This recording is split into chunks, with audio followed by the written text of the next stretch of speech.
Жеңишбек Шерматовичтин мыйзамдарга өзгөртүүсүн толугу менен колдойбуз. Бирок бул деле азыркы биздин коомубузда аздык кылат деп ойлойм. Жеңишбек Шерматович, себеби мен мындан 1,5 жыл мурда жаңы шайланып келгенде айткан болчумун. Баягы эле силер бизди башкарасыңарбы деп кээ бир кишилерге таандык. Чоң атасы, өзү, баласы келип 30 жылдан бери мамлекетте рулунда жардам берип аткан кишилер бар.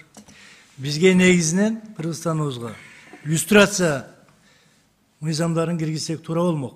Негизичи кайра эле келип айланып, жанагы мурдакы бийликтин жолун тапкан кишилер, андан мурдакы Акаевдин кезинде бийликти тапкан кишилер, Усубалиевдин, Масалиевдин кезинде тапкан кишилердин балдары, кыздары, неберелери келип эле кайра эле ушул чечүүчү ролдорду ойноп атат да, ачыгын айтканда.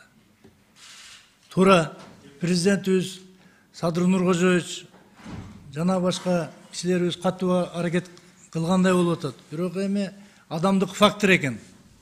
Өзгөчө жана өнөрлөргө ээ экен. Адамды кандай ичи колтугуна кирип кеткенин өздөрү деле байкабай калат окшойт. Мамлекетибизде туура жакшы иштерибиз көп болуп атат. Бирок ошого карабастан коомчулугубузда миллиондогон мигранттарыбыз сыртта жүрөт.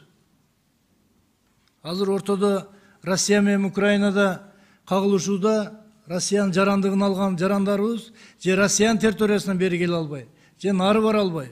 Ортодо баягы кыргыз элибиз ушулар жалпы. Ошондуктан ошо мыйзамдарды биз толугу менен колдоп, коррупцияга же болбосо мамлекеттин бюджетинен уурулукка шектелген кишилерди эч качан мамлекеттик кызматка жолотпошубуз керек. Туугандар, бул мыйзам азыр өтсүн.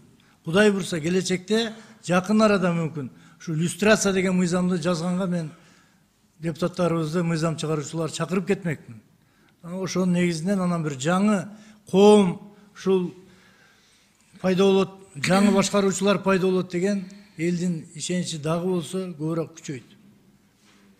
Мен тараптан болду, рахмат.